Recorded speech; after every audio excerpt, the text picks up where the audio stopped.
We present Patricia Gallimore, Stephen Murray, and Noel Johnson in Somewhere Lies Land by Philip Barker, the story of an adventurous voyage under sail to Australia in the year 1854. Somewhere Lies Land.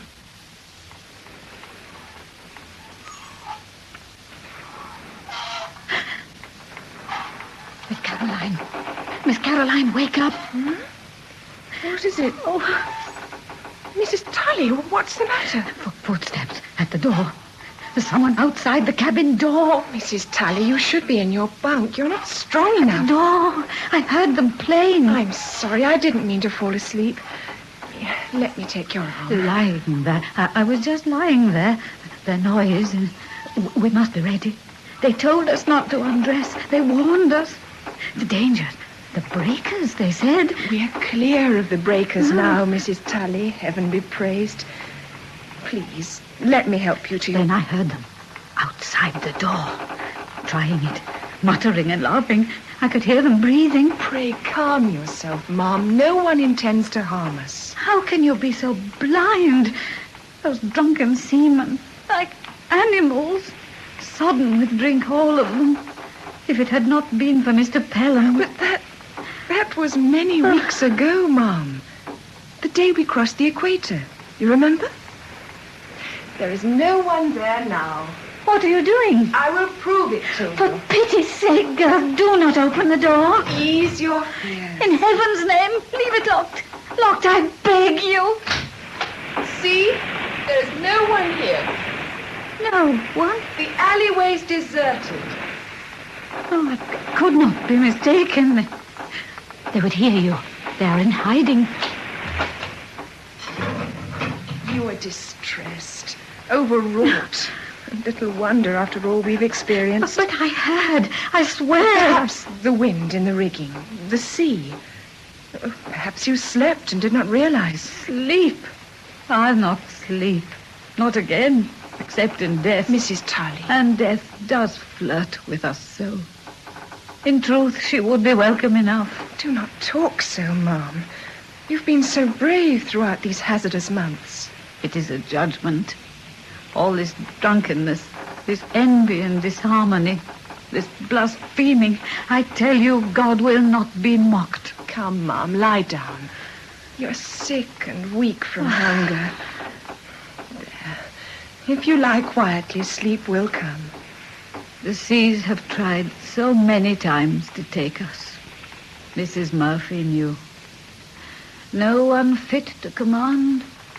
It's a judgment. They have brought us to this. Calm yourself. Rest quietly. In Australia, it's many weeks at sea, you know. A long voyage, and sometimes as much as 3 months, my husband writes. But he will be waiting at Port Adelaide to greet us. My dear husband, waiting. Waiting. All those weeks ago, waiting. Peace. Try not to dwell on such things. You will see your husband. He will still be there to greet you. Do you think so? That God in his infinite mercy... Do you truly think so? I do. Now try and rest. I shall keep watch until daylight. Forget your fears.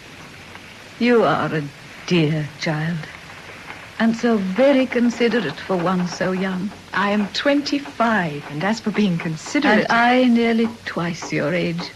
I have been a great tribulation to you. On the contrary, Mom, it has been of immense comfort to me sharing your cabin. Not always, I suspect. Fear often clouds one's judgment. I pray you to forgive me. Hush, Mom. Try and sleep. See, I shall turn the lamp a little lower so that it does not distract you. Then consider my journal. That will keep me awake and watchful. You will harm your eyes in too dim a light. This is more than adequate. And it will conserve the oil. There is little enough. Even so, one must take care in such matters. You have kept your journal diligently. It has been a means of passing the hours, recording our happenings and my thoughts. Have you kept any such record for your husband's interest? Mrs. Tully? Thank God. Poor soul. The oblivion of sleep. Would that I... But you, Journal, are too tangible and sure. August the 18th, 1854. Day 153. Over 5 months at sea now without once touching land. 5 months? So long? Over 20 long weeks since... March the 19th, 1854.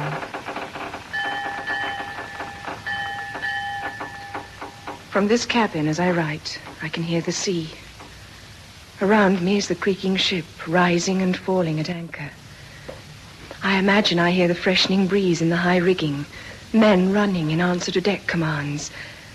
And yet, even so, I find it difficult to believe that I am actually here, that tomorrow we leave England for the far-off new continent of Australia, crossing great oceans and witnessing those things which until now have been to me only romantic words on a page.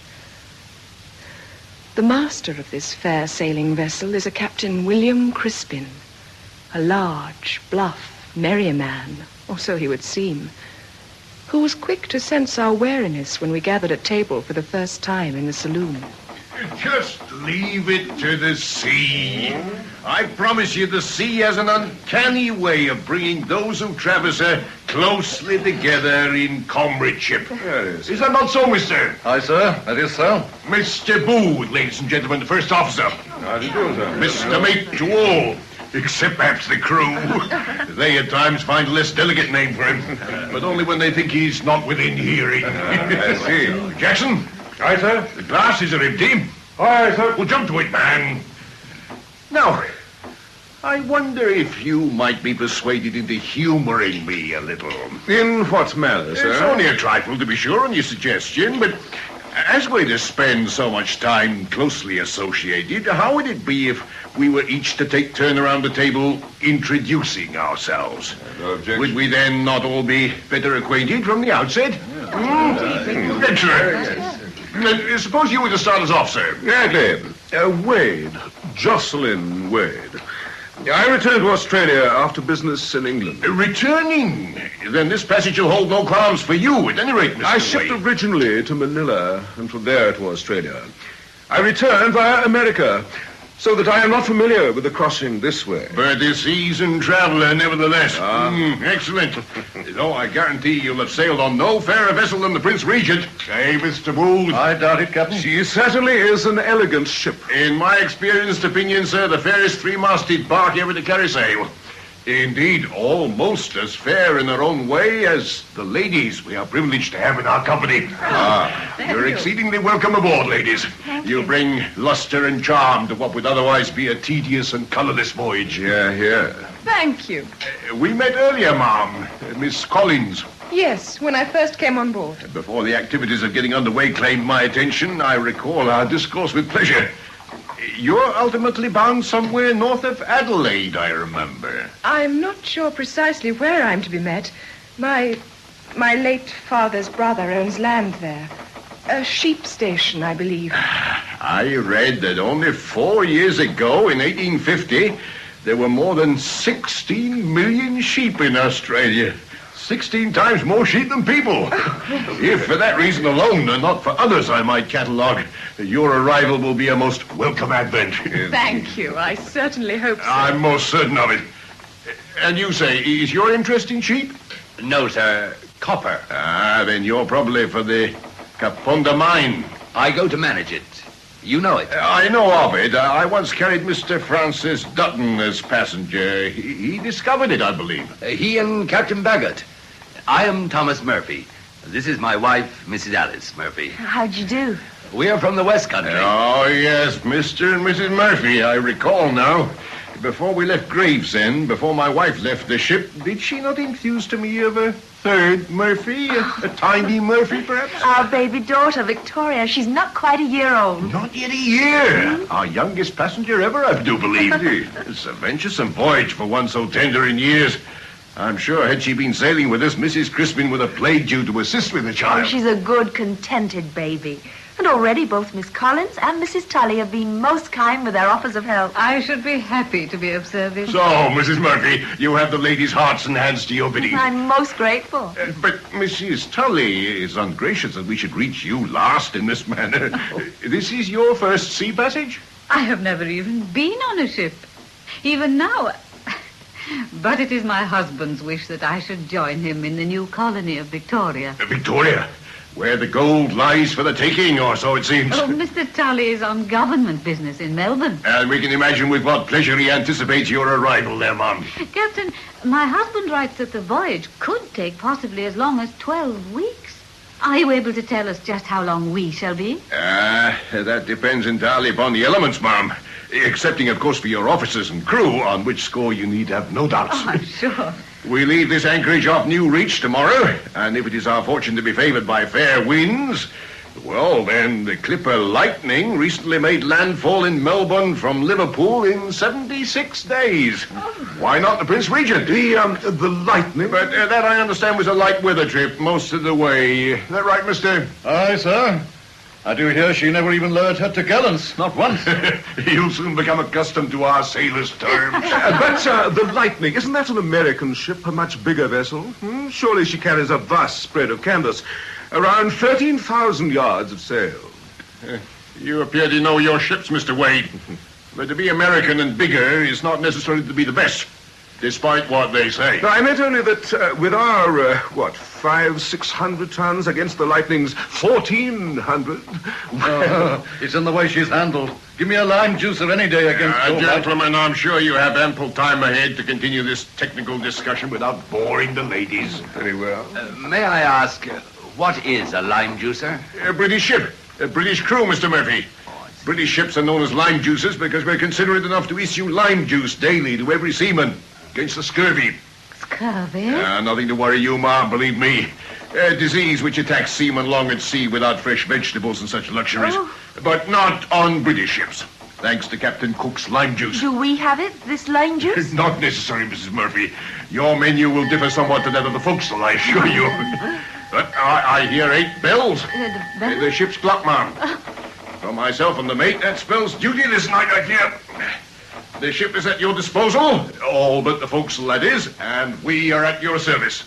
Always remembering that our duty is to the ship and your safe arrival. A pleasant enough encounter, except perhaps for Captain Crispin's seeming displeasure with Mr. Wade's expertise and assertion. But one thing puzzles me. The captain made no mention to us of any 6th passenger. And yet later that night, when too excited to sleep, I stood taking the air on deck, I saw the captain standing in the shadows away from me, and did hear a bump against the side of the vessel. Then a voice. Oi there! Oi, Prince Regent! Who hails the Prince Regent? Package! When you been expecting? Acknowledge yourself, sir. Pelham for Captain Crispin, as arranged. Come aboard. But silently. A tall man, heavily cloaked, then appeared over the side. From my concealment, I saw not his face, but from the manner of his boarding, he was a strong, agile man. He and Captain Crispin then went below in the direction of the cabins and did not return. I put the matter from my mind until one forenoon, after we'd been at sea for several days, I was on deck. We'd been becalmed, but at last a freshening breeze had sprung up.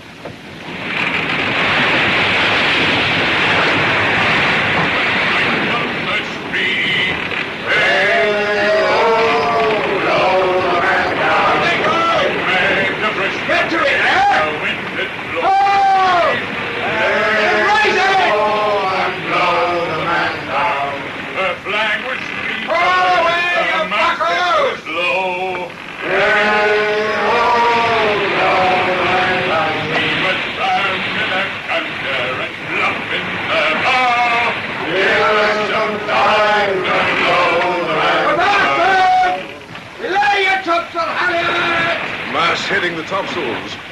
Those are the topgallants above, and the royals are at the very top of the mast. Oh, looks as if we are to go fully rigged at last. I've not heard them sing in this manner before. They've had little opportunity. What is known as a halyard chanty. They haul up the yards to the rhythm.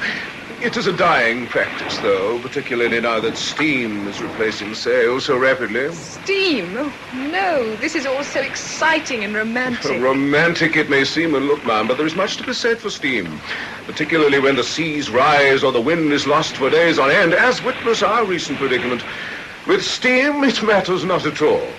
A floating smoke box, Mr. Charles Dickens recently called them. I also read Mr. Dickens on his Britannia voyage, but he is writing of 7 years ago, and of a paddle wheeler to boot. Much has changed since then. I was conversing with the pilot before he left us at Deal. He is of the opinion that there will shortly be few fully rigged passenger ships in service, and I, with him, will not regret their passing. If you so prefer steam, sir, why then did you take passage on the Prince Regent? I required to arrange the first possible ship, and very happy I am that fate provided so. No, but you just said Had that it you not would... been so, I would have been denied the fortuitous pleasure of making your acquaintance, Miss Caroline. Excuse me, Mom. Captain's compliments. He asked if you'd care to join him aft on the poop deck. Ah, the Royal Command, eh, Booth? Why, sir, as good as. I shall be happy to do so. You will excuse me, Mr. Wade. Of course. Hoping for your return.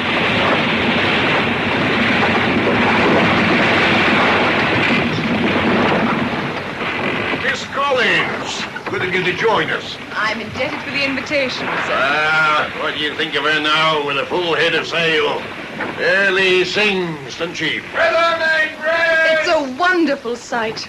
All those sails. We really are moving now. This is the one we've been waiting for. Coming in from the southwest. Flying before the wind at last. Oh, forgive me, Miss Collins.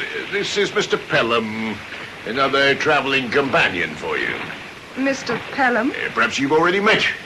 No. A pleasure sadly denied me, Miss Collins. Mr. Pelham has been recovering from a fever, a sickness which has confined him to his cabin since we sailed. Since we... Oh, but surely, sir, Poor fellow's been cramped up down there for days. Hiding, or so the crew would have it. Hiding? Damn rogue Jackson.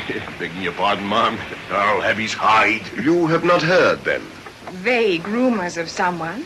But Mr. Jackson, the steward. Spreading idle seaman's superstitions, Ma'am. They have it in the forecastle that I have remained in hiding until we are well at sea. Forgive me, but A minister of religion on board Minister? has long been considered an omen of ill luck, particularly with regard to bad weather. But they have it wrong. It was merely a fever. And I cannot tell you how good it is to be rid of that cabin and feel the breeze on one's face again. You picked a good time. Sun's beginning to get some power. Soon be off the Cape Verdes if this weather holds. And over the line. The equator. And the heat. And the treachery of Good Hope. How did you fare in the recent storm? I trust it did not disturb you too much. Storm! Naught but a bisky blow. Mrs. Tully and I found it terrifying enough.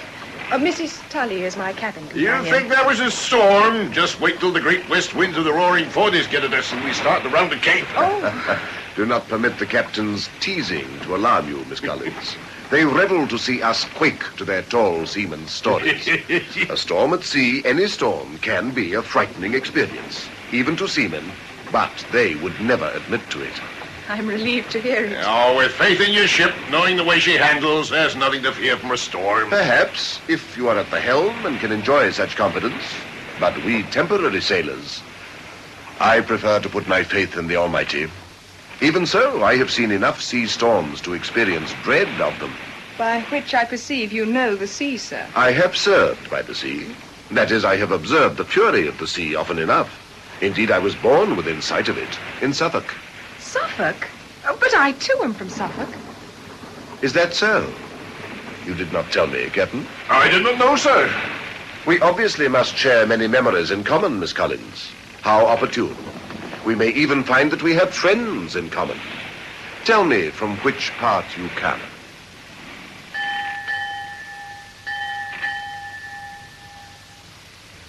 But I was to learn little more of Mr. or Minister Pelham's puzzling appearance and manner for many days to come. He was only occasionally in the saloon or on deck. Strangely, he suggests no Sabbath service, and is not treated, nor does not bear himself as a man of God, remaining more a recluse as we sailed on to take the breeze while it lasted. On a rare, beautiful night, whilst we were off the Cape Verde Islands, the Lascars came aft to dance by moonlight, as they were often to do at the beginning when the weather was fine.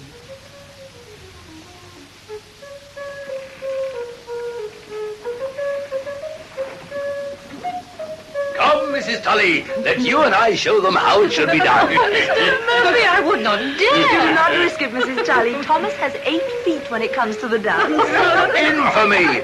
At home I was known as Spring Hill Jack. But not for your dancing, my love. Is it only the Lascars that dance, Captain? What of the seamen? The Oriental in a mum, hardly a British trade. I thought all sailors danced the hornpipe. Only in sea stories, ma'am.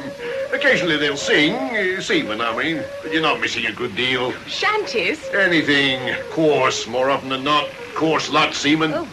Like we cross the line, you may be privileged. A sort of community sing-song. Something of the sort, Mr. Murphy. Round the capstan. Depends on how they feel. There's no telling with seamen.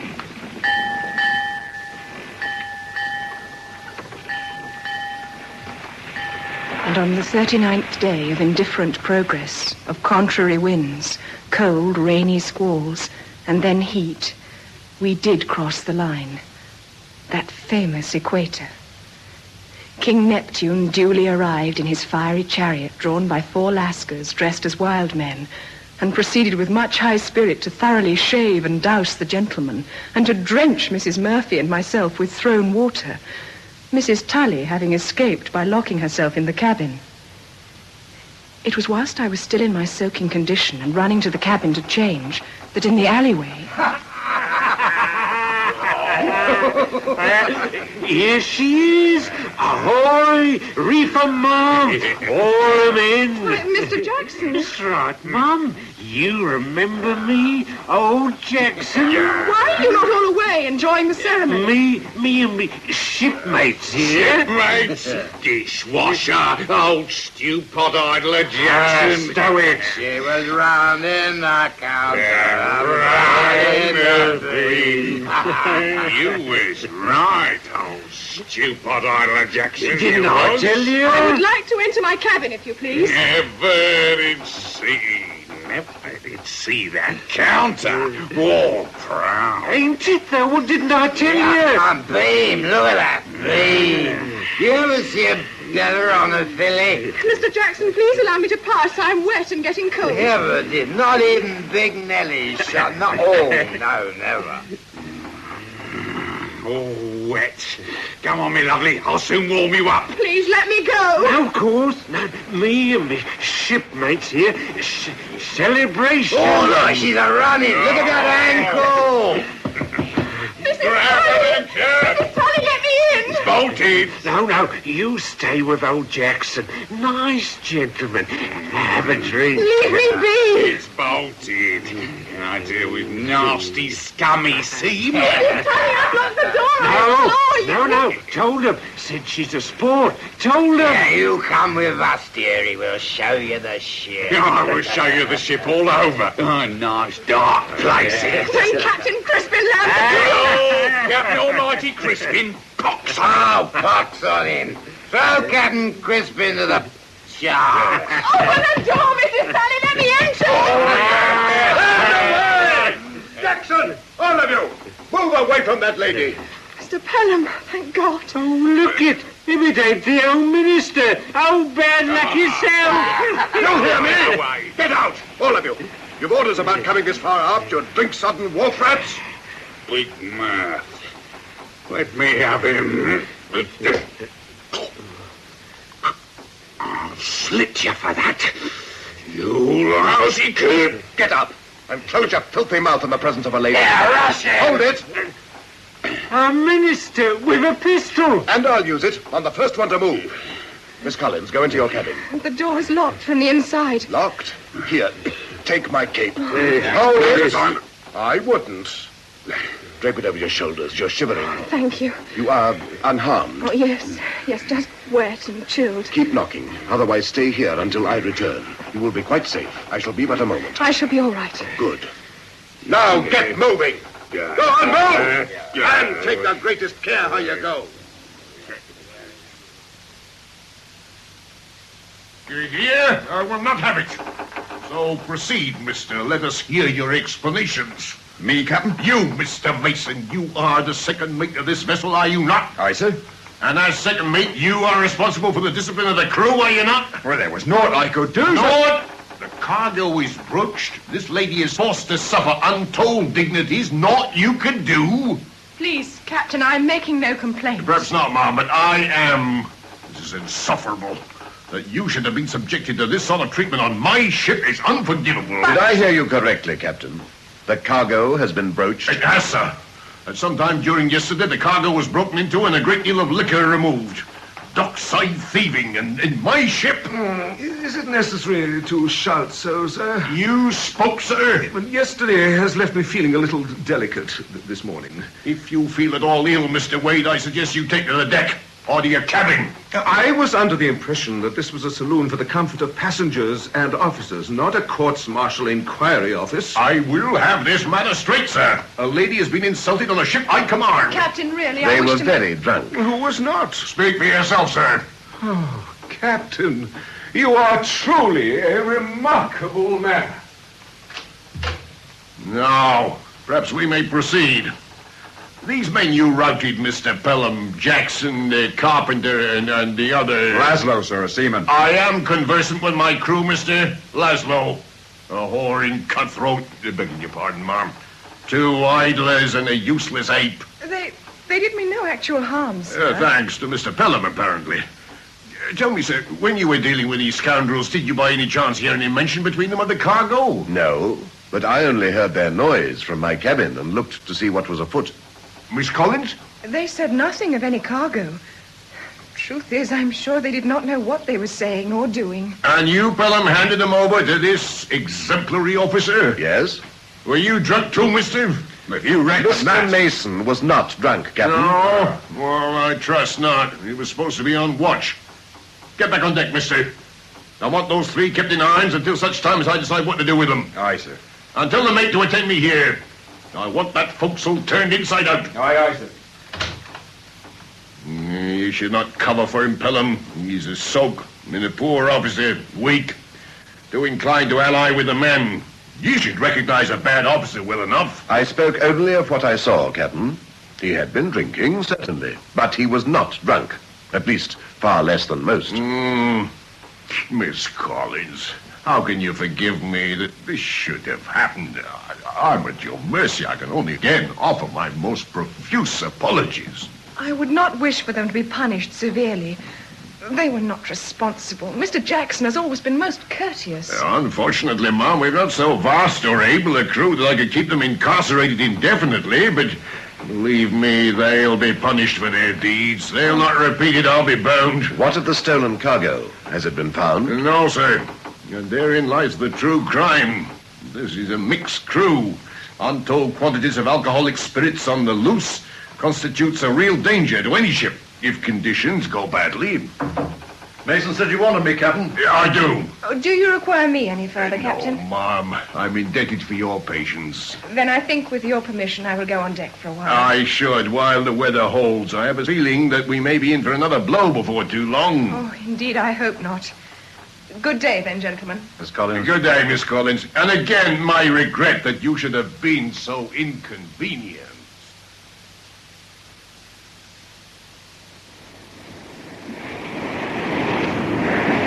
Get going home! Miss Collins? You called, Mr. Pelham? I wondered if I might accompany you on deck. Please, I would be delighted. The captain is arranging with the mate for a search of the ship. I took my opportunity to escape. I am so sorry you had to be involved in that somewhat unpleasant investigation. What will happen to those men? You will not have them lashed. No, ma'am. This is 1854. A man must commit some truly heinous crime in these days before such punishment is rendered. Oh, I'm relieved. For my part, I cannot begin to thank you enough, Mr. Pelham, for what you did. I'm much in your debt. No need. I am only too grateful for a reason to have been of some little service. I was worried as to how you would manage without your coat. As you see, I have another. I would have returned it last evening, but it was a little damp.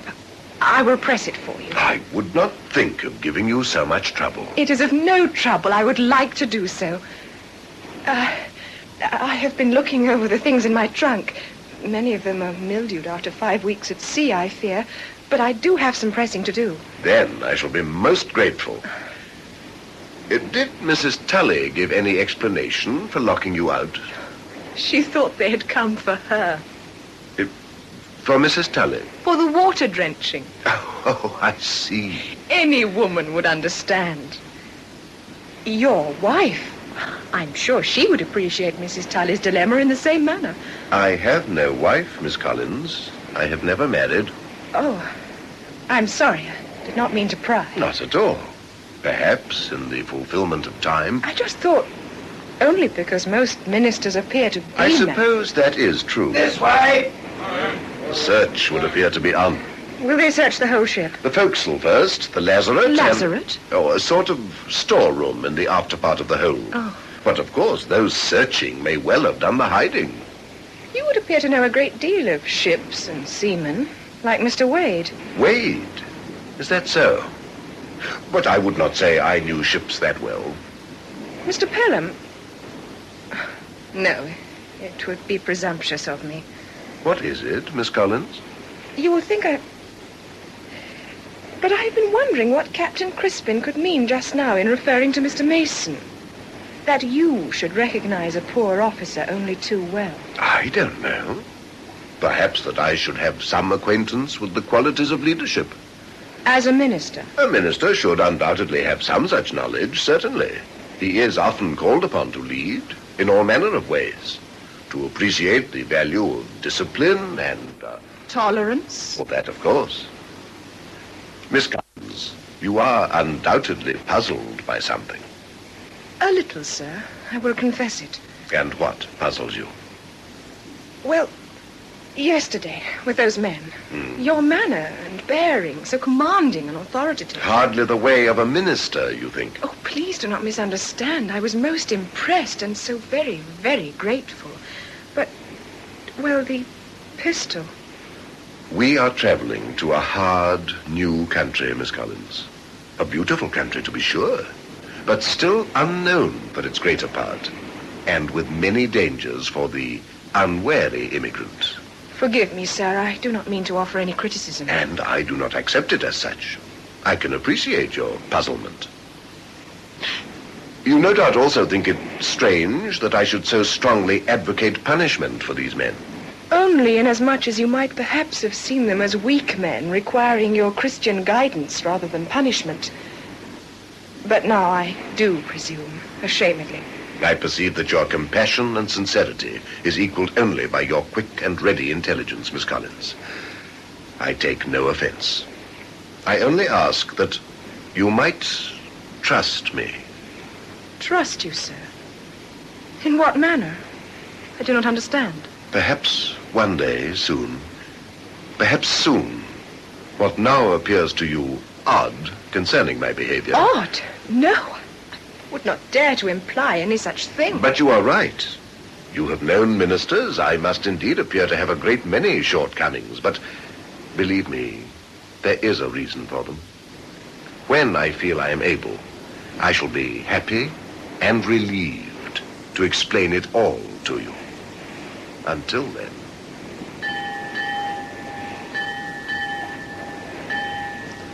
Mr. Pelham and his intriguing statement was much on my mind. I was mystified. And more, for as we continued to drift helplessly in the doldrums and the days turned into weeks, I must secretly confess with alarm that I found myself thinking more and more, and with favor, of the gentleman himself. Foolish thoughts. Perhaps it is the special nature of this strange, unreal shipboard life. I know only that his occasional appearances, our infrequent meetings, were anticipated and coincided with a pleasurable warmth within me. As on what I now know was to be the last of the happier days approaching the Cape of Good Hope. I swear she's a turtle. Murphy, you're responsible for a turtle. She's not a baby at all. I will confess it to you now, ma'am. There was one brief period before we met when turtle soup was my main sustenance. Oh, she certainly enjoys the water. Look how she kicks and splashes. She's an angel. Even so, in this heat, Mrs. Murphy, overexposure, her tender skin, one ought to be careful. Yes, you are right. Oh, but she enjoys it so. Even so, Mrs. Tully is right. Enough is enough. Murphy, remove your child from the water. Aye, ma'am. Come on, Tiddler. Out you come. That is an uncommonly strange fish, I see. Turtle? A fish? In truth, I have a strange record as a father. I'm not sure you should approach Mr. Pelham. Not approach, ma'am. The lady's not exactly dressed to receive gentlemen callers, as well you can see. I take your point, Mrs. Murphy. See, I will turn my back until proper arrangements have been made. She is but a year old. But ladies have very long memories. Have this towel, Mr. Murphy. Thank you, ma'am. Hey, stop kicking, youngster. That is an enviable bath the lady has. What is it, an old sail made over? It appears to function ideally. It was a thought of the captain's. Was it now? I do not wonder you sound surprised, sir. He saw we were having difficulties trying to bath her. At a time when he was still considering his passengers. He has had too much on his mind recently. One of the seamen found the old sail and stitched it up. Has he not done it beautifully? If we lose any more to the storms, they'll probably want it back. There.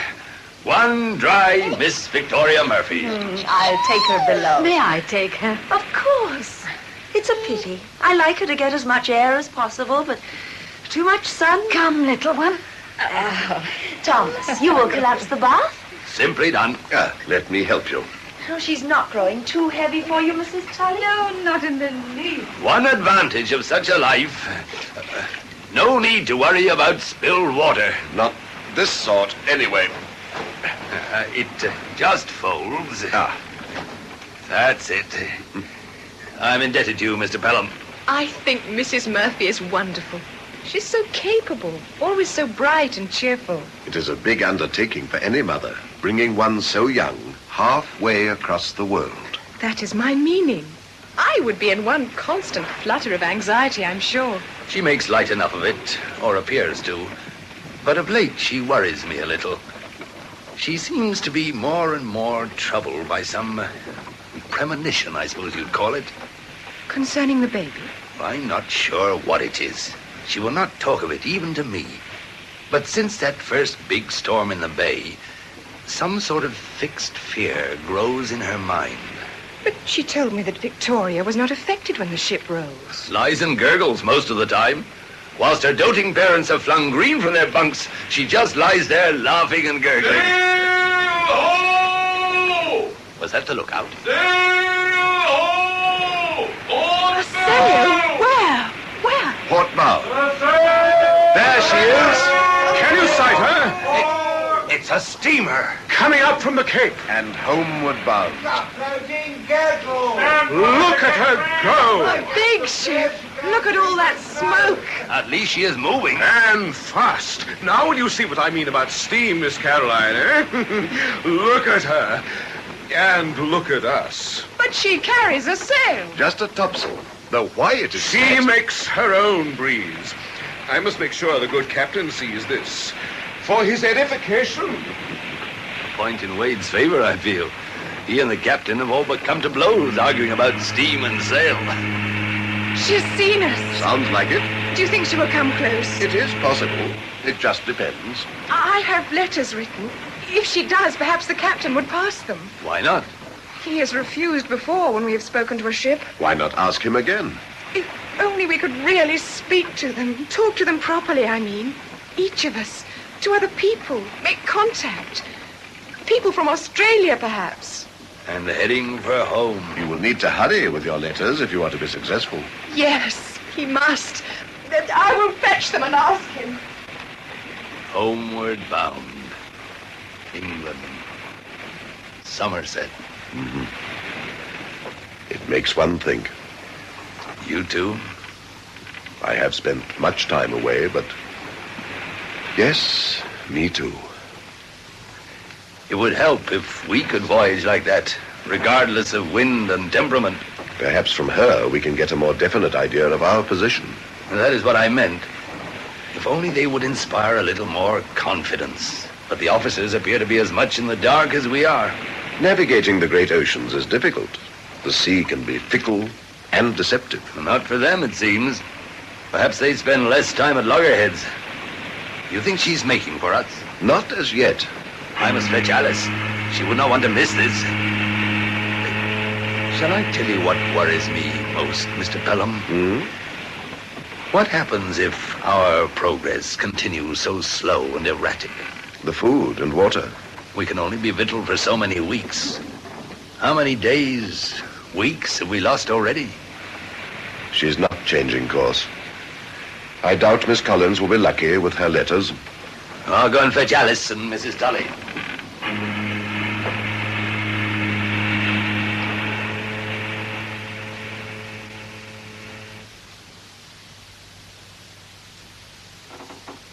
Brunel.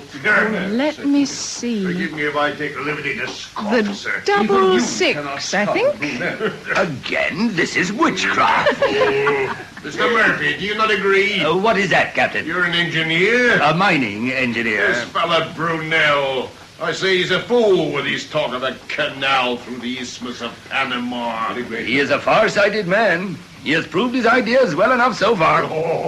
Excuse me, gentlemen, it is my turn to play. Forgive me, ladies. Now, let me see. You say the man is not a fool. There. See what you can do with I will not that. discuss it further, sir. Is it my turn? Mine, Mrs. Tully, but I think Mr. Murphy has me beaten. Thomas, I must see you. Alice, my dear, come, join us. Sit down. By all means. You are here all too infrequently, Mrs. Murphy. No, Thomas, you must come. Mrs. Murphy, you look quite pale. Is anything amiss? It's the baby. Victoria? What is it? I think she's ill. You must come and see. Right away. I must get back to her. I had to fetch you. I'm so afraid. Please come. Alice, wait. Shall I go with her? Thank you, but it's probably nothing serious.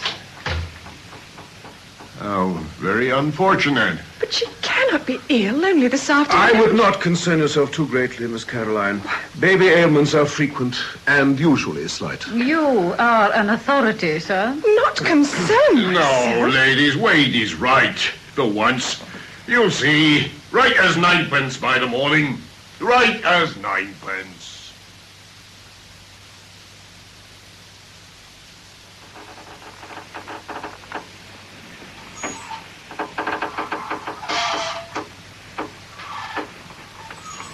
How is she, Mr. Murphy? No change, I fear. She's worse. She's weakening. She's going to die. Alice, you're not to talk this way. She is not going to die. Have you had no rest again? Some.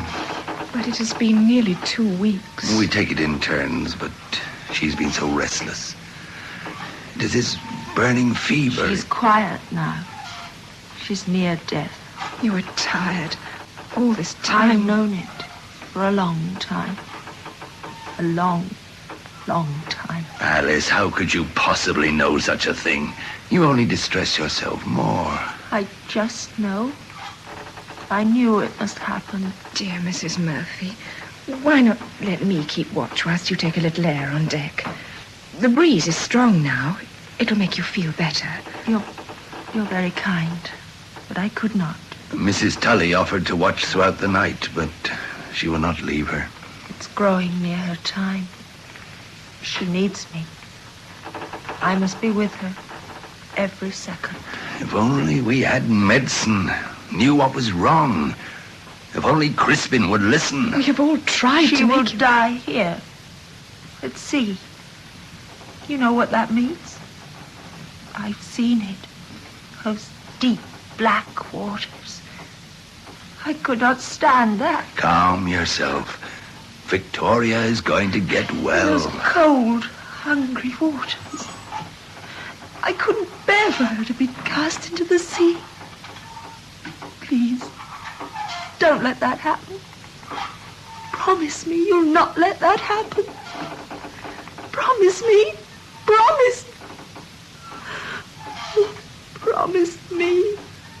She has been talking of nothing else for days. Is there nothing I can do? Stay here with Alice for a while, if you will. Anything. I will go once more and plead with Crispin. And by God, if he will not heed me this time...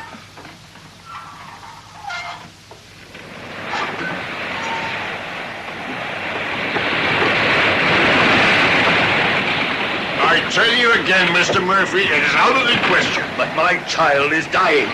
Does that mean nothing to you? If that is true, no one could regret it more than I, but what you request is impossible. There is a code of the sea to which I, as master... Code? My wife's mind is affected. The child. They need help. Medical help, and quickly.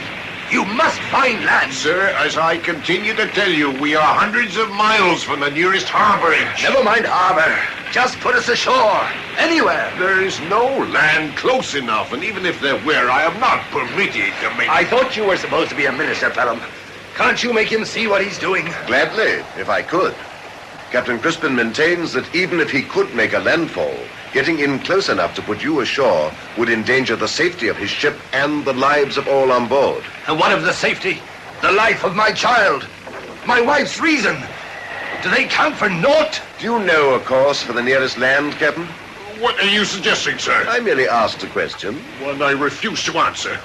Dare you question my competence on my own poop deck? When so much is at stake, one does not consider words. Then, at the risk of appearing heartless, I must point out that on the high seas or voyages of this magnitude, death has always been an inevitable possibility, a fact unceremoniously accepted. Unceremonious? 4 days ago, I beseeched you. Soon after the seriousness was apparent. By now she might... Mr. Murphy, I am responsible for the safety of this vessel and the soul of every person aboard her. I cannot, will not jeopardize that trust in a dangerous, foolhardy attempt to save one. Any more than I or my crew would ourselves expect to be saved at such a price. Just a boat. A ship's boat.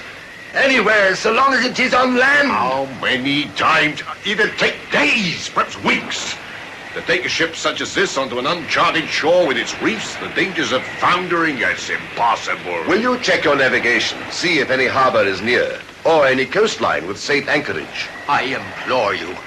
Somewhere lies land. Give them a chance. There's a storm brewing. Surely you feel it, hear it. It'll be upon us within the hour. If I know these latitudes, it'll take all our resources to survive at all, let alone to try and turn about. Crispin, I warn you. If my child dies at sea, if anything happens to my wife, as sure as God is my judge, I will kill you. Just as surely as you in your drunken inhumanity. Easy, Murphy. Such talk will not help anyone. I will overlook your threats and abuse, Mr. Murphy, in view of your state of mind. But I will order you to leave my deck. I mean it. I mean every word of it. Come, Mr. Murphy, you will do no good. No good at all.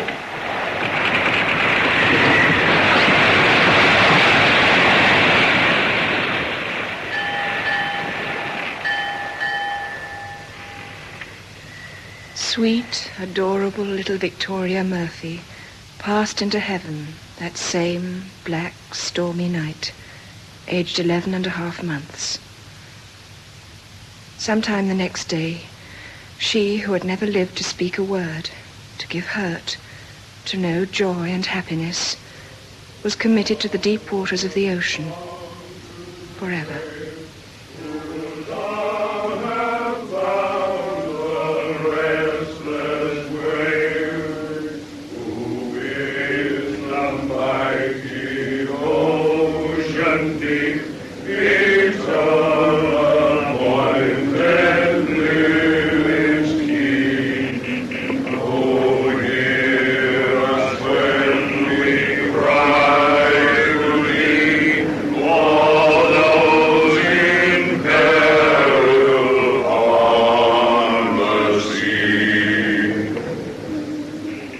Keep her in thy sight, O Lord, and commit her soul to Almighty God.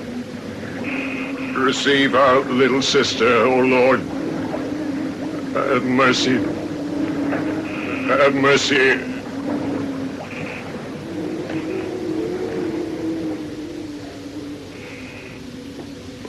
If ever a minister's word might have eased suffering and pain, provided a justification for the continuance of faith. But with a heavy heart I recalled that throughout, Mr. Pelham did not as much leave his cabin. Apart from that brief, tragic interlude of calm, we have sailed on beset by storms. For the rest of that harrowing day, throughout the following and into the night, we were too sad and heartsick to be affected. But on that second night, as we lay fully dressed, trying to rest, I slowly became conscious of the knocking. There it is again. Who's there? Thomas Murphy. Mr. Murphy? Just a moment, Mr. Murphy. I'm coming. Mrs. Murphy. It must be Mrs. Murphy. Is Alice with you? Why, no. Oh, what is wrong? It's Alice. She's gone. I wondered... Gone? I've been sitting up with her, keeping watch since... well, I must have dozed off. When I woke just now, she was gone. Oh, but where could she go? Well, in her state of mind, God knows. I must keep looking. Try not to worry, I'm sure. I must go and help. Something terrible has happened, I know it. Perhaps on deck. Both of us. It will be rough. Could you not rouse the others? I will warn the watch officer. The captain must be called. The others? Wade? And Mr. Pelham. Oh, hurry! Hurry!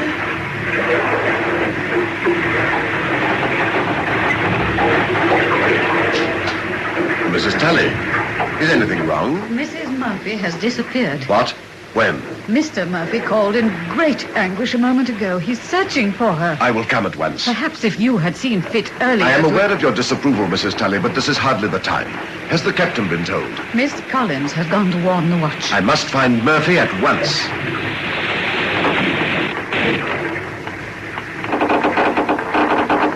Disappeared? Disappeared? Aye, sir. What do you mean, disappeared? Who has? Mrs. Murphy. We can't find her. Didn't I leave orders I was not to be disturbed on any account? Aye, Captain, but... Am I to get no peace? They're all looking. Wade, Pelham. Murphy's in a bit of a state. Reckon she might have... Might have what? Well, reckon she was a bit unhinged. He's been sitting up with her since the kid. In case she tried anything. Tried what, blast you? You're talking gibberish. Jumped. Reckon she might. Overboard? Why would you do a damn fool thing like that? My God, this is not a ship, this is a kindergarten. It's a conspiracy, a plot to drive me insane. Aye, sir. Insane, do you? Aye, sir. But what will I do? Do? How do you expect me to know? Call the mate. Tell him to look for her. Aye, aye, sir. And keep out of my quarters.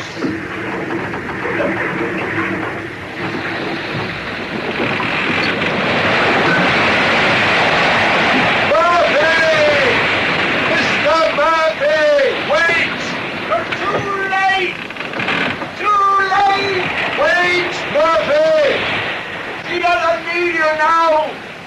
Neither of them! Come back! Mr. Murphy! You must stop him! He's just gone aft. Pelham! Boarding rails down, forward! My God. Murphy found it! He's convinced now! He's gone for the captain! He's She could have slipped! The wet deck! We've got to stop him reaching Crispin. If you find him, get him down to my cabin. Keep him there. I'll try! Gotta start! He was heading aft!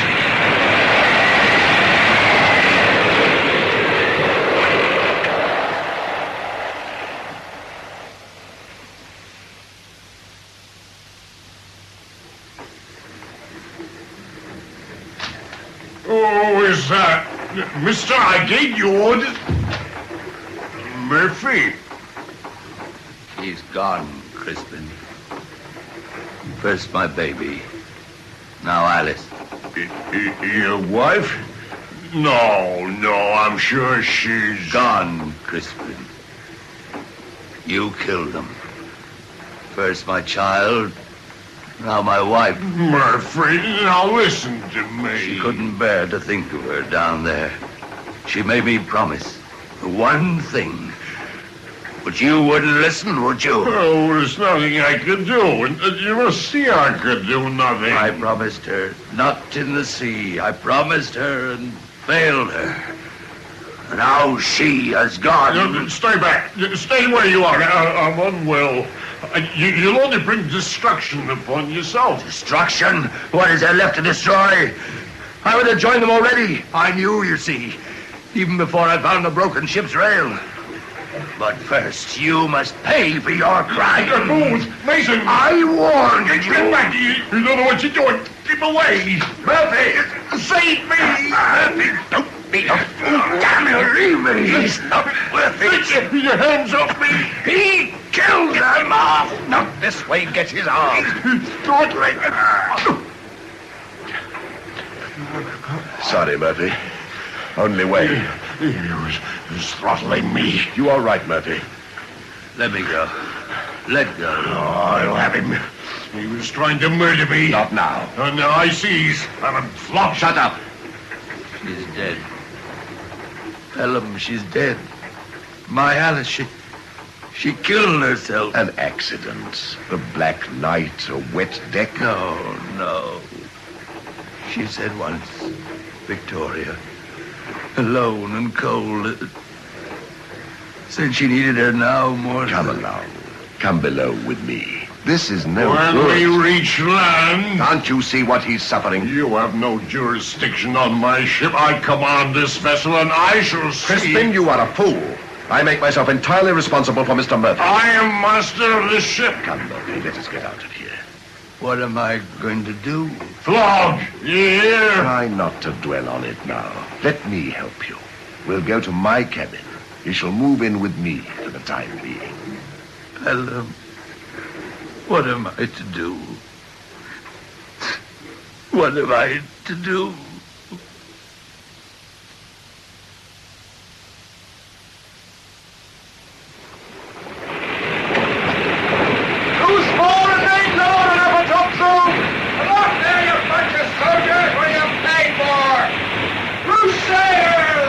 Changed in the night. Swung southwest. Are you going to anchor and wait, Mr. Booth? Oh, Beat. You know what I'm talking about? A rough idea. You're going to tack across the wind. You've got room in flat water. With the wind at southwest, she should point up, say, 6 points, making 6.5 from the wind. And that means on the starboard tack, she'll steer eastwards of south-southeast. You will hold her on that tack as long as you can, as being nearest the ship's course. Yeah. Well, that's about it, roughly. I thought you were a steam merchant. Say rather a convert, eh? Is Crispin still hors de combat? You mean is he still sulking down there? You can go and see for yourself. It's been 3 days. Locked himself in like a frightened virgin. Murphy must have scared the hell out of him. Yes. How did you learn of it? Jackson says he's a fuming jelly, reckons he's gone lunatic. Jackson could be prejudiced, I feel. Oh, he's the only one to see him since. All cleared and stationed. Forecastle head? Sailmaker and carpenter. They're getting a mite salty. Lascars, mainly. Grub and water shortage again. Oh, what the hell. We'll take the fore and main, I'll take off. Oh, yeah. Can I be of any assistance? You may know their theory way, but this is seaman's work. Just keep yourself out of the way. By all means. Keep her clean, full! Aye, aye! Full for things! Ready above! Leo! Down helm! Down helm!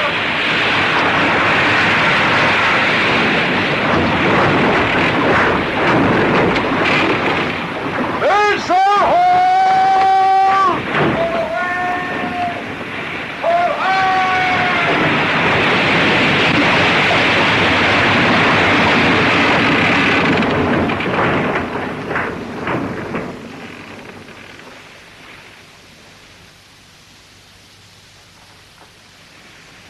A fuming jelly, according to Jackson, apparently the only one to have seen him. Gone lunatic was his graphic description, so Booth reports. But to lock himself away, leaving Mr. Booth in command, it seems highly irresponsible. Bless you, ma'am, some of the less reputable sailing masters lock themselves off in their large staterooms at the start of a voyage and never reappear until landfall. Oh, sure. surely The not. mates run the ship. It is true, but on lesser voyages than this, I hazard. Booth also knows that the Murphy it isn't, by the way. Jackson again. That is a pity. Oh, why?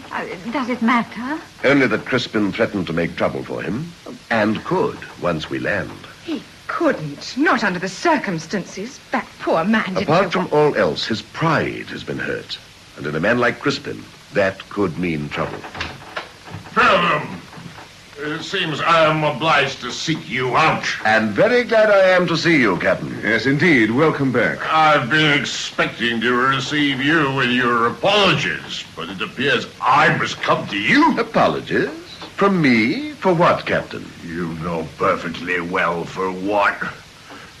For trying to usurp my authority on my own ship. I am not aware that You are perfectly aware, sir, perfectly. I demand that you hand this man Murphy over to my authority. Hand over? Demand? Demand, sir, demand. Do I not speak plain? Captain, you look unwell. I would order you to be silent, ma'am. No, just a minute. And you particularly, Wade. I've had far more than enough of you. Oh, really? Now you listen to me. As for you, Pelham, you may think you are bloody important. You may be in London, in Australia, too, for all I know or care. But you have no jurisdiction on my ship. Yeah, you have no jurisdiction on my ship. You are being particularly offensive, Captain, and may I remind you that there are ladies... Damn you, sir. Damn you theatricals. Be damned, you, I say. Captain Crispin, you are either ill, sir, or drunk. I would opinion both. That is my affair entirely, ma'am, but you be quiet. You are wrong, sir. It is our affair, and very much so. Mrs. Tully, Please, Mr. Pelham, I have remained silent long enough. I have had just about all I can endure of this man and his irresponsible behavior. How dare you? We I are won't- your passengers, sir. God help us. We came aboard this vessel in good faith, placing our lives and well-being in your hands. You have repaid that responsibility by becoming increasingly churlish, childish, and incompetent. You overindulge yourself. You are found lacking in every way. It is no fault of yours that we are not already shipwrecked, let alone weeks overdue. At times of great distress, when we need your guidance most, you lock yourself away, leaving everything to your officers and an undisciplined crew. You are not fit to command yourself, sir, let alone a vessel with human souls in your hands. As for Mr. Murphy, that poor man is to be pitied, not pilloried. I will not He's falling. Now, easy, Skipper. Take your hands off me, sir. Quite capable. He should go to his cabin, Mr. Wade. Between us. No need. I do not need... You need rest and care, Captain. That is obvious. And I intend to see you get it. Come with us, if you please, Mr. Wade. Now, come on, Skipper. Let me give you a hand. I will bring your wrap. Stay with Mr. Pelham. I can manage. Mr. Wade can get him to his bed. Then we shall see. Are you sure, Mrs. Tully? I fear the malady is of his mind, and as such... All the more reason someone must try and help him, Mr. Pelham. He needs a woman's care. Well... Mrs. Tully, all those weeks, so retiring, so much in her shell, then such strength. Of purpose and of word. I doubt he has ever received such a drubbing. You think she'll be all right? I think she may be able to handle him, if anyone here can. I had no conception she could be so forthright, vexed and worried as she has been. Crispin is a much troubled man. The long, hard years at sea. The fear now that the days of sailing masters are numbered. He's been worrying, too, about the broached cargo. So little was recovered. Perhaps I should go to her. Wade is there. Yes. I had thought I might take a turn around the deck. Would you consider accompanying me? It might do you good. I think it would. A little air after all this upheaval. But you have no cause to explain any of this to me, sir.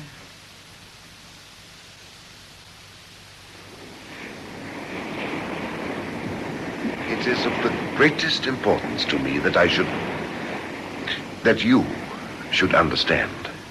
If it will please you. Since that first night we talked, I have felt hoped. But so much has happened. And then the unhappy Murphys. I fear you must have been thinking badly of me. I have not thought badly of you. I do hope not. I wanted to. When that sweet little baby died and Mr. and Mrs. Murphy were in so much need of consolation. You realize now why I could do nothing. It would have been wrong. I convinced myself that you must have good reason. If you think back, I never actually claimed to be at the church.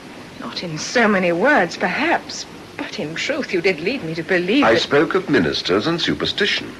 That was enough. But I allowed everybody to believe, you included. That was hard. There were odd things that night on the equator. Also, you see, I watched you come aboard. You saw me? Secretly. That first night whilst we were anchored off New Reach. You were on deck. Then when Captain Crispin said you had been ill in your cabin since before we sailed... And you have never disclosed what you saw. Again, sir, I felt you must have your own good reasons.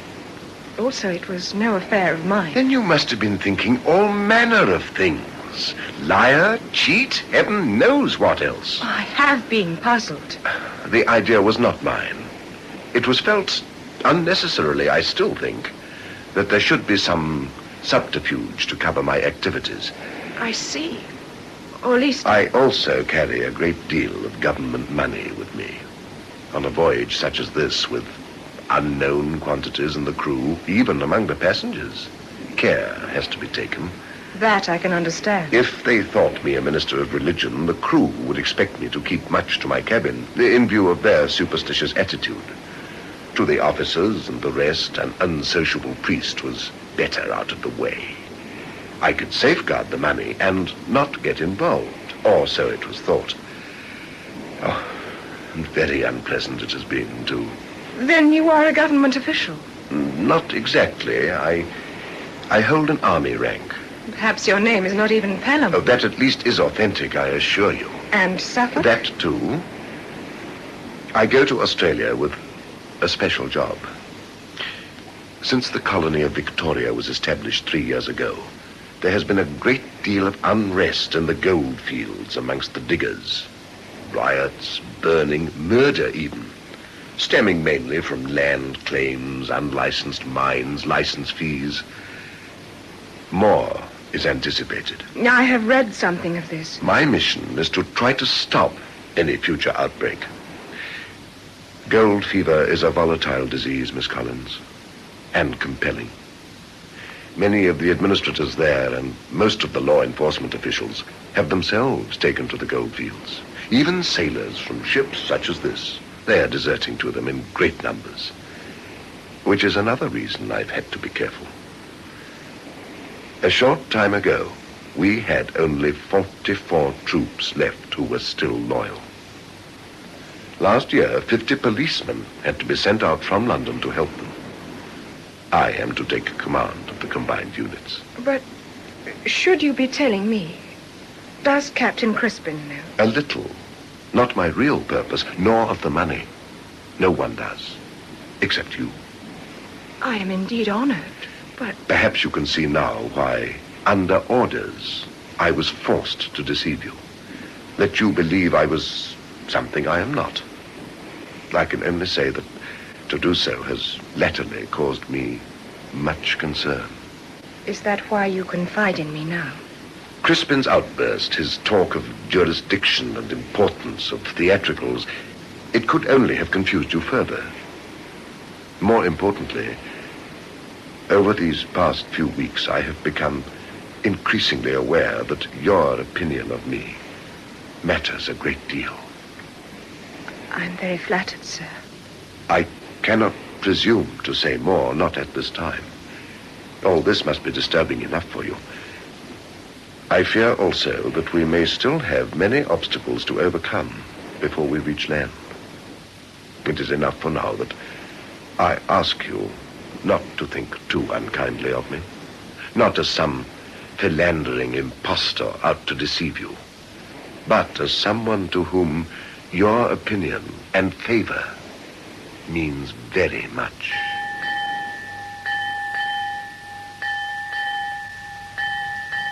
In the days and weeks which followed, Major Pelham, as I now know him, was a tower of strength. Without his support, without the consoling belief that only our feckless position held him back from saying what I so waited to hear, I do not know how my spirit could have withstood the rigors and pain of this journey. Mrs. Tully gave devotedly of her declining strength to the care of the captain, only for him to return to deck and within a day or two begin again raving and abusing everyone, so much that the second mate refused duty and went forward with the crew. Indeed, when shortly after passing the islands of Amsterdam and St. Paul's, a beautiful sailing ship came close, the captain spoke so strangely to her that she must have known he was mad. August the 18th, 1854. Day 153. Over 5 months at sea now without once touching land. All day there has been much confusion as we awoke to find ourselves amongst the breakers and threatened with almost certain shipwreck. Some believed them to be the reefs of Kangaroo Island, but no one seemed sure. Only a miraculous change of wind has saved us from perishing on the fearsome rocks. Even now that we are clear of them, we are still not completely out of danger, for fear the wind should change again. We have been told not to undress, to be ready in case. Since darkness, there has again been great disturbances on deck. Men running, voices raised. As I lay here waiting, I imagined once that I heard his voice calling my name. But it could not be. Miss Caroline? Miss Collins? Oh, there it is. Miss Collins? Miss Collins, it is I. Wait. It is again. I told you. Yes, all right. Yes. Sleeping. While you were sleeping. They're back at the door. It is I, ladies. Wake up, please. Mr. Wade, I'm coming. It's all right, Mrs. Tully. I'm coming. This surely must be the end. Mr. Wade. Hurry, as quickly as you can, Miss Caroline. Into the saloon. We're on the rocks. The breakers. No, not the breakers. I will explain later. Can Mrs. Tully manage? Yes, I think so. Mrs. Tully, come, dear. We're finished. Not at all, Mrs. Tully. We are to go to the saloon. Saloon? You're just keeping it from me. That's it. Lean on me if you wish. It is just a precaution, ma'am. Mr. Pelham Mr. thought Pelham? Is he all right? Perfectly. There's a little uneasiness about the crew, that is all. And he... Uneasiness? Yes. What do you mean? Oh, I will explain in the saloon. I should bring some covering, something for warmth. Off your bunk there. Yes. Shorten sail! Lee-ho! Keep the helm up, Daniel! Will you listen to me, you raving lunatic? Fellow must be right. You insubordinate puppy, you talk to me of mutiny? This is where the mutiny is. Up helm, I say! Then where is the watch? Tell me that! Indeed, where are they? Came back a few minutes ago to find him on his own, standing there raving and bellowing orders. They're all gone, every man jack of them. I've had to lash the wheel. And by the full sail! Where is Mason? Still followed with the crew ever since he roasted him once too often. Captain, what happened to the duty watch? What, sir? What the devil are you talking about? Get off my deck. I'm preparing to come alongside. Raving mad. He thinks we're just putting into Gravesend. We must get him out of harm's way. Blast the both of you. Think I can't hear you whispering? Treachery, surrounded by treachery.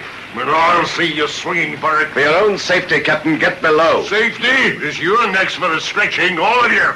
Within the hour, you'll be in custody, I promise you. Get those men aloft, mister. Reef 'em in! Who's that? Easy, it's Wade. Everything in order? So far, they're in the saloon with Murphy. Well done. Ah, Mr. Pilot, welcome aboard. We're all ready for you. Pilot? His mind's completely gone. We were just discussing how to get him below. You'll find everything shipshape, Mr. Pilot. Everything ready, as always, under my command. Thank you, Captain. I've had about as much as I can take of him. Carry on, then, sir. By all means, sir. He's certainly not going to help matters. Anything happened? The duty watch have deserted. One thing, if they are to come at all, it will be before daylight breaks. There's not many of them left with strength enough. Enough to make things unpleasant if they were of the mind. It would need to be the one effort. We could break out the flares. You have flares? We always carry them. The steamers have been running down too much sail in the dark. It might be Quiet. a good... You hear something? There. On deck, midships. Starboard side. Someone moving aft towards us. Listen.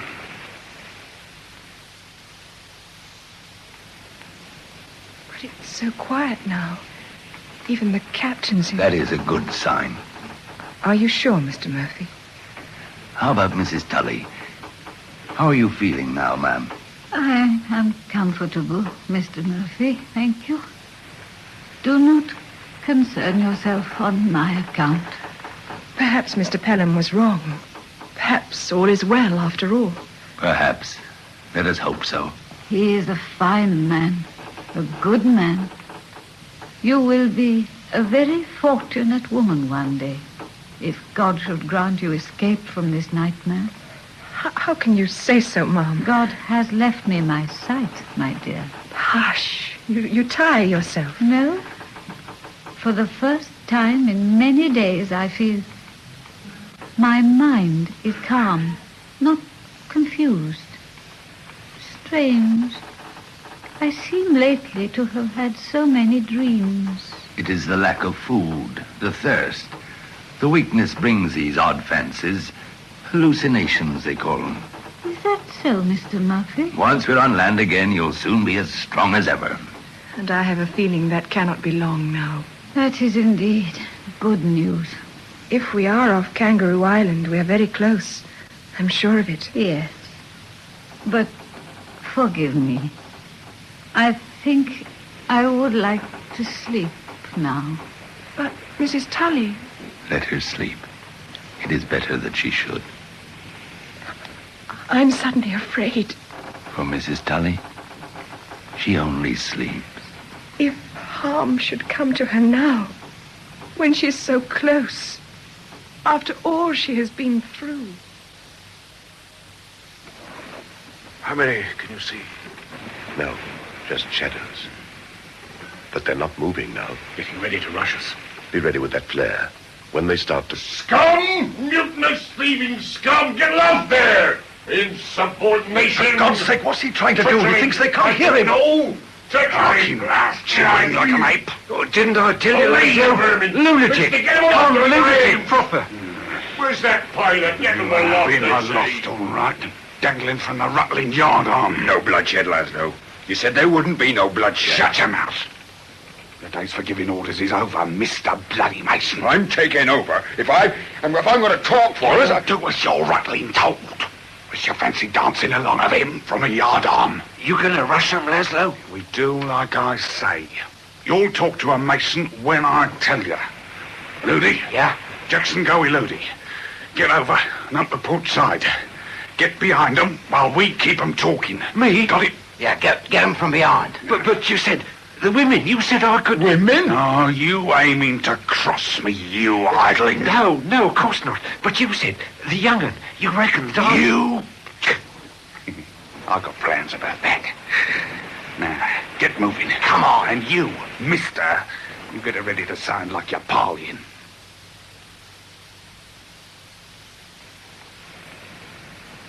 Mr. Murphy. It will be all right.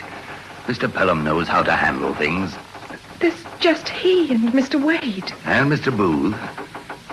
Do you think you could give me a hand with Mrs. Tully? How? What are you going to do? Just take her feet. Now, behind the edge of the sideboard, away from the door. Now, slowly. Why? For what purpose? Gently. I think she's unconscious. Unconscious? If so, it is a blessing. That's better. It's not much, but it is the best. What's going to happen? I don't know, Miss Collins.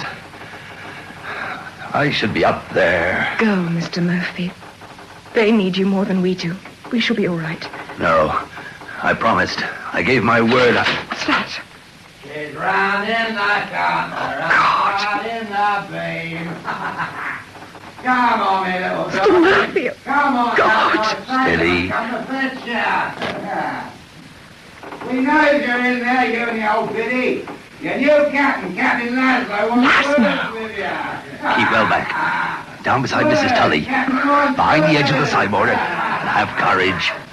Come on, me little bastard. You don't be unfriendly, do ya? Of course not. Or we'll have to break the wee of the old door in.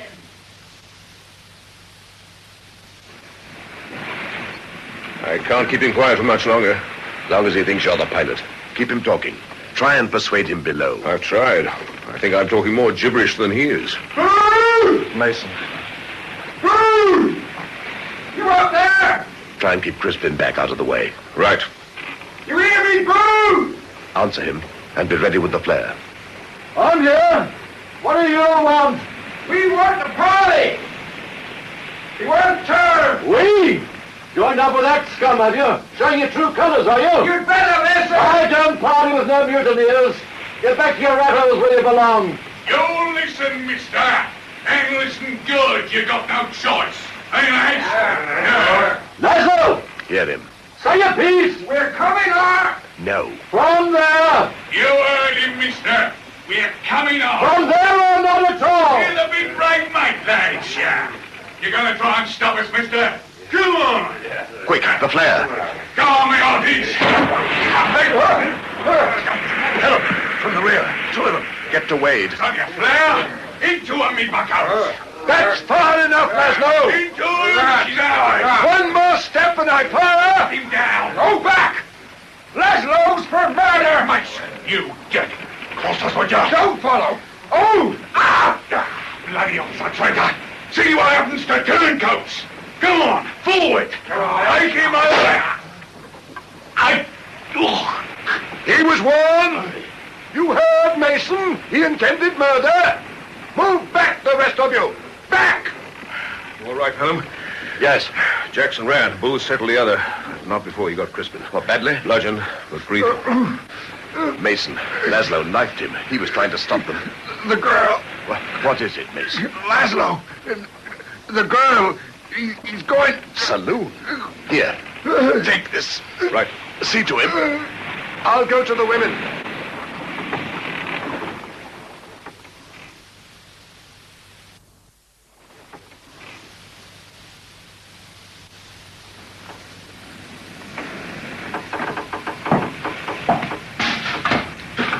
The door. God, no. Keep coming, Marty. You've left the door open enough. My pistol is aimed straight. Murphy. That voice. It is I, Pelham. Pelham.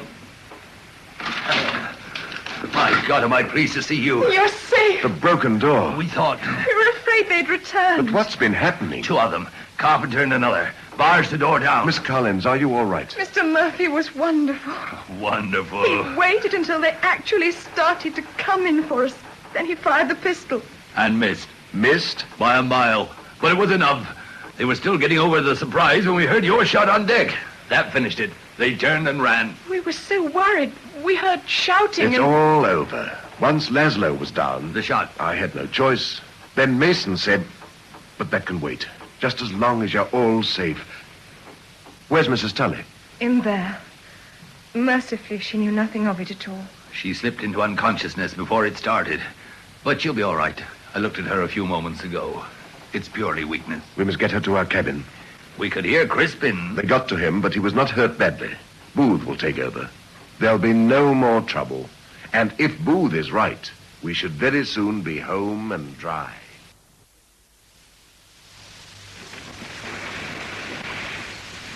The sea has much to answer for. The sea can be beautiful, like today, but it can also be somber, dangerous, and deceptive. Even so, it cannot be held entirely responsible for the frailties of human nature. It has an uncanny way of bringing those who traverse it closely together in comradeship. Oh? Captain Crispin said that first night on board. All those weeks and months ago. And he was right. But also, or so it seems to me, it has an equally uncanny way of bringing out the best and the worst in people. Over 5 long months. It does not seem feasible. How those months must have changed us all. Perhaps. No, it does not seem possible that we really are at last at journey's end. Shortly, we should sight the Adelaide lightship, Is that true? when we shall anchor and go ashore. Go ashore. Oh, what wonderful words. Are they? Are they? But surely you could not possibly wish I that we- said that this voyage had been catastrophic. And so it has. Tragic and sad. Yet, amidst it all, I personally have found something I am so afraid of losing once we sight that ship and go ashore. Selfishly, I want to postpone the moment. And what is that, sir? Something very precious. Something I knew existed, but have never experienced. Call it a reason. A reason for being, for living, for everything that has gone before. But why should you lose it? Surely with something as precious as this, you should make every effort to retain it. I would, but I am too inadequate. I have only a hard, difficult soldier's life to offer in exchange.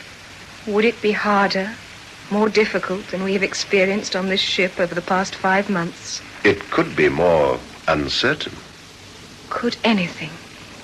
Miss Collins, I am not sure if you intend to give me hope, but in these past weeks, our friendship has come to mean so very much to me. Far more than I can put into words. Except that the thought of not being with you renders any future empty and meaningless. Oh, but I express myself badly. Not for my understanding. For they are feelings I recognize. Within yourself? Miss Collins, Caroline, when you are settled with your uncle and fully recovered from this harrowing experience, would you consider it favorably were I to visit you and talk with your uncle? They tell me that Victoria and the country north of Adelaide are far apart. What are miles? Then I shall be very happy and waiting. Caroline, my dear, I would do my utmost to prove I could make you happy. You already have, sir. I must go and tell Mrs. Tully. She has been waiting for such news. Waiting? We both have. Sail! Oh! Sail? There. Sail off starboard! There she is. The lightship? The continent of Australia. Landfall. At last. Home. It has ended. No. Rather is it just beginning.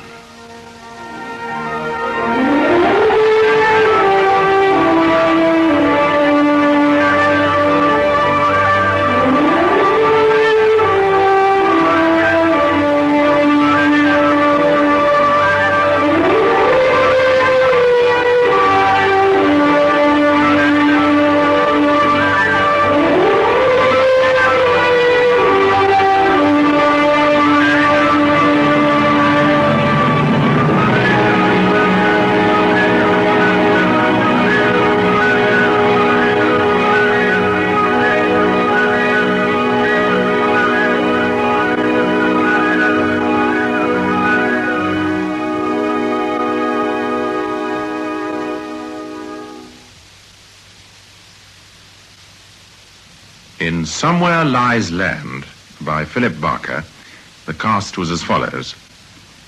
Caroline Collins, Patricia Gallimore, Captain Crispin, Stephen Murray, Pelham, Noel Johnson, Mrs. Tully, Kathleen Helm, Mr. Murphy, Brian Haynes, Alice Murphy, Valerie Kirkbright, Wade, John Bentley, Mr. Booth, Rolf Lefevre, Mason, John Pullin, Laszlo, Alexander John, Jackson, Peter Williams, Carpenter, John Brining. The play was produced by Norman Wright.